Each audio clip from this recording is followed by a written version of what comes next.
Hello friends, Janet here, and we're going to have a little fun with, I'll call them Christmas trees, but I mean they're just really forest trees, so we'll go with that route. Pretty green forest trees. I had a few of you, after seeing some of my artwork that I did like this, wanting to know how to paint trees, and what I'm going to show you now is such a super easy way. Kids can do it. You don't have to have any painting experience. It's fun. You can use it in acrylics. I've painted trees like this with acrylics. I'm going to show you today in watercolor. You can do any size tree, teeny tiny, all the way up to, big. It doesn't matter. It's just really easy, and I think you'll enjoy it. So I'm going to turn all of you into evergreen tree artists. So here we go.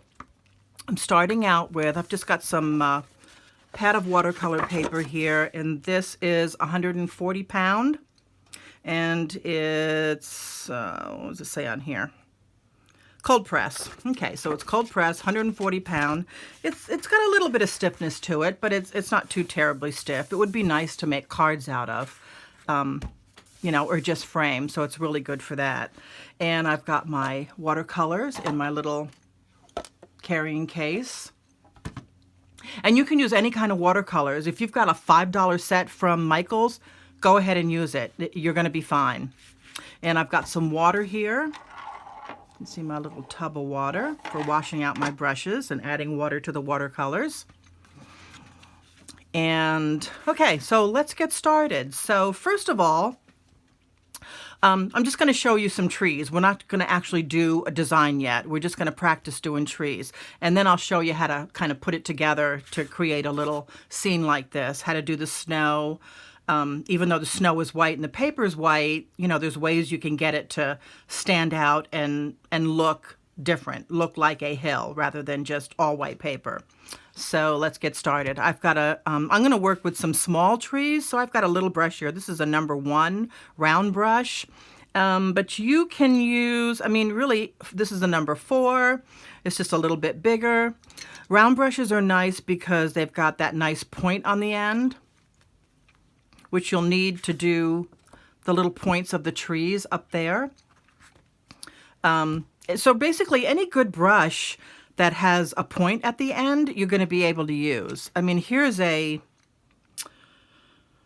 is a triangle brush. Let me get it wet here. This is a triangle brush, but because it's got a little point, I could use that one too.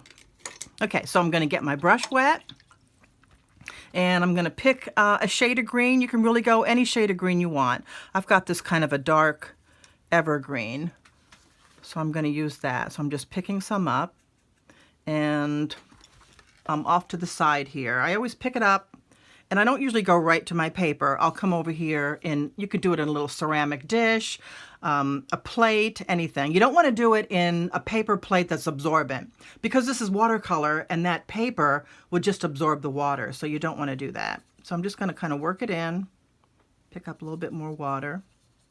And feel free to mix your colors. You can mix a little yellow in this and make it more of a limey green, or you can mix a little blue and make it a more like a blue spruce. Have fun with it. So I've got my green, and then I'm just going to come over here, and what you're going to do, you're going to be making, just with the tip of the brush, little like windshield wiper moves, but in reverse. You know how windshield wipers go this way? Well, you're going to be going this way. You're going to make like little smiles. So just decide where you want your little tree, and just start just doing that. But let's say make my tree that tall. See that little dot I've got there? You're going to start doing this, but as you get closer to that little dot, you're going to get narrower and narrower. So it takes on the shape of the tree. So watch. And they can be irregular like this. In fact, you want that. You don't want it to all be regular. So just get smaller. And then I end. And look at that. Look how easy that was. Now you can come back with another shade of green. This one's like more of a viridian green, and it's a little bit different hue. And just sporadically here and there, and it gives it a little bit of depth. Let's do another one.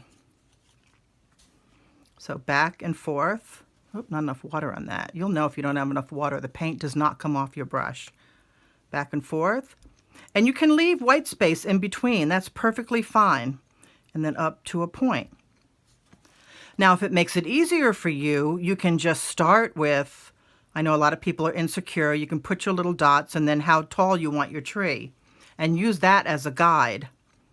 Back and forth. And then get narrower and narrower as you go up until you get to the point. And you can add your another shade if you want. I like breaking rules. I'm going to use acrylic, and I know a lot of true watercolorists are probably screaming right now and saying, no, you can't put acrylic over watercolor. Well, guess what, folks? We're doing it. So I've just got some simple white acrylic paint. Put a little in a cup, and I'm just going to pick up a little on my brush, and you can add a little snow. So just kind of here and there. Doesn't have to be a lot. You can add little touches of snow. Just kind of go back and forth. Look how easy that is. And you can make really small trees, like trees that would be off in the distance on a hill. They would be really tiny. And let me show you something else too. If you're going to put your trees, pick up some more green. If you're going to put trees kind of behind each other, the tree in the back is going to have a shadow on it from the tree in the front. So for instance, let me start a new one down here. Okay, so here's my tree. And then I want to have a tree in the front, kind of in front of this one.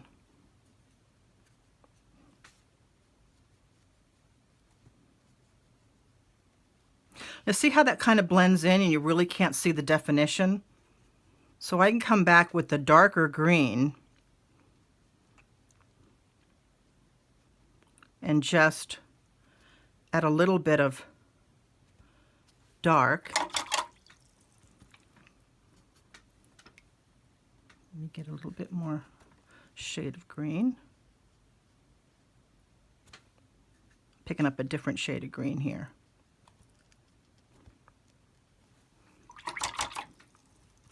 And if I darken this right along here, oh, I don't have any black on my palette. Let me just pick a really deep blue. If I darken this,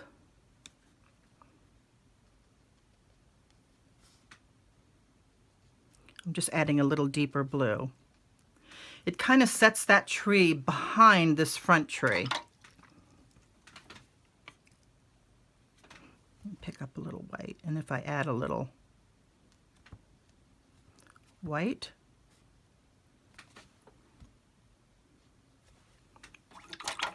see, then I can stagger my trees. And if you're going to have a tree that's off in the distance, you might want to, I'm mixing a little of this yellow in with this green up here, and it's making kind of a, what shade would you call that? Chartreusey kind of a shade.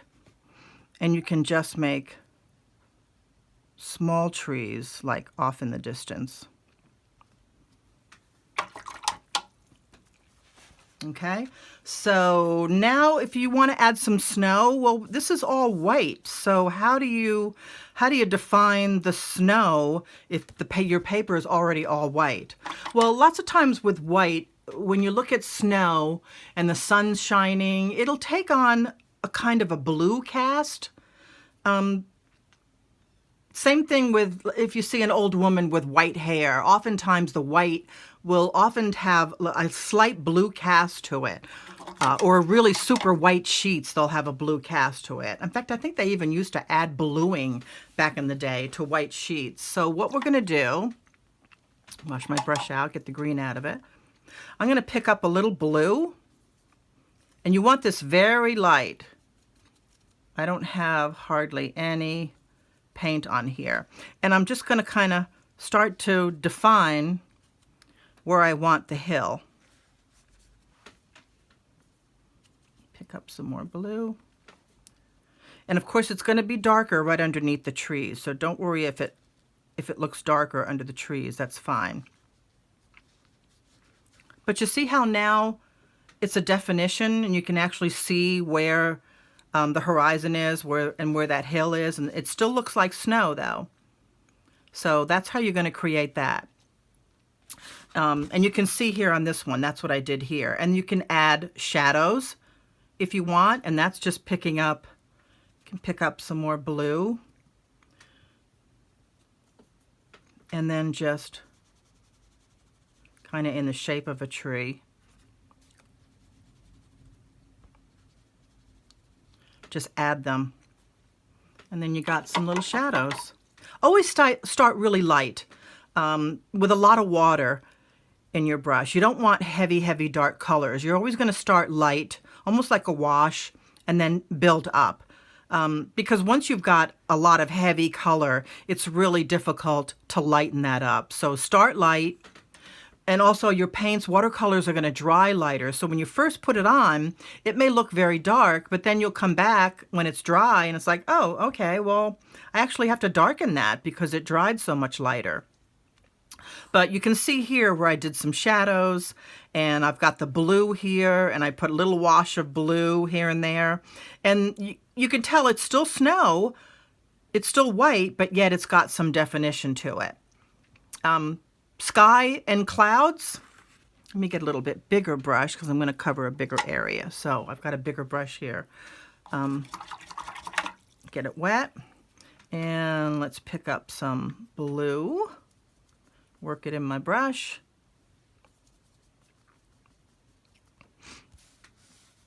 Okay, so I'm just going to kind of wash it in. You can wet your paper too ahead of time so that it really blends nice. Add a little bit more.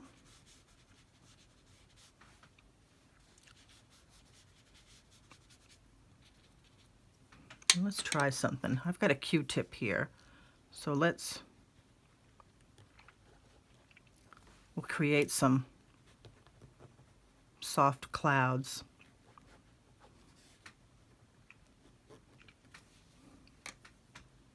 Add some more blue around it.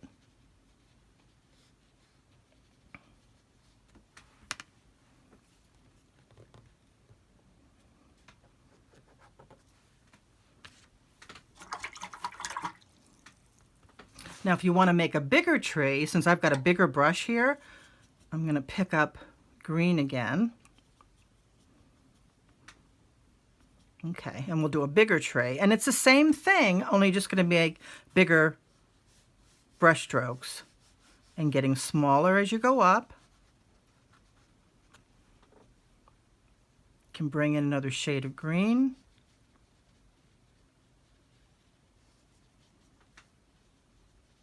And the buttons at the bottom can turn down if you want. That's fine. Usually they do. But look how easy that is. You can bring in a little yellow if you want. Just here and there. And let's go back to the snow. Get some faded blue.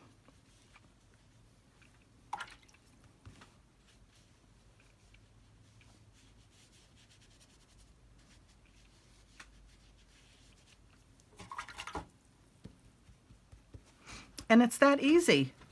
Now, if you want to, if this is an indoor tree and you want to put ornaments on it or garland, I would suggest letting it dry and then come back and do that. Because if I try to do it now, in fact, I'll show you. If I try to do it now, pick up a little red, it's probably going to bleed. Oh, yeah, see? That one did. This is a little drier here. You notice that it didn't bleed, and this is bleeding out, which, I mean, if that's a look you're going for, then that's fine, but it may not be. You may want to be more defined. See how that's bleeding? Because that's all too wet now. Let's see, what else? A lot of you, I know, a lot of you are asking about, see the speckling? How I did the snow? That's really easy. You just take some acrylic paint. Let me move this out of the way. And let's use this brush. I've got an old scruffy brush here. See how that's all flailed out? That's not really good for anything but greenery and brushes or bushes and things like that. So I'm just going to pick up some water and leave it wet, and I'm going to pick up some white acrylic paint, and you want it kind of watery, kind of inky, I guess is the better word. And then there's a couple different ways to do this. You can either tap, see that? Can you see up close? See the little snow? Another way you can do it is just use your finger and, well, oh, this one's, yeah, there we go. And just kind of flick. This is a little bit messier way. I usually do it over a sink, but see all the flecks of white and in the sky? Isn't that pretty? So that gives you a really, really pretty look. It's a little more organic than putting in each white little dot, which I've done also. What else? I think that's it. I mean, there's really nothing more to the doing a nice little evergreen than just the back and forth. Let me do one more. Just so you know. Pick up some green. Back and forth. Getting smaller as you go. And like I said, it's okay to leave white space there. That's actually a good thing. And it's that easy. You can add, like I said, other colors, tinges of blue. You can mix your own greens, add a little yellow. You know, wait till it dries before you add your white. Otherwise, the white will just kind of bleed in to your wet green. But, I mean, it's that easy. And just with that little technique, you can create pretty little Christmas cards. You can create your own ornaments. In fact, let me see. Let me grab one behind me. Okay, this was done in acrylics. This is a Christmas ornament I made. But you can see, even with acrylics, let me get up close, I did the tree the same way. Just little back and forth motions. And you can see all the snow, all the speckly. That's how I did with just flicking the brush and having the white acrylic paint flick off. Practice that on, you know, paint a dark color on something and just practice that. You can use an old toothbrush too. Just dip the toothbrush in the watered down white paint and with your thumb, you know, just flick across the bristles and it will, it's called fly specking, and it will do that too. So that is pretty much it. So I'm going to expect to see some cute Christmas trees come across my Facebook feed, and that way I'll know you guys are all practicing. So don't disappoint me. I want to see some trees. They're super easy. Have fun with them. And happy winter, everyone.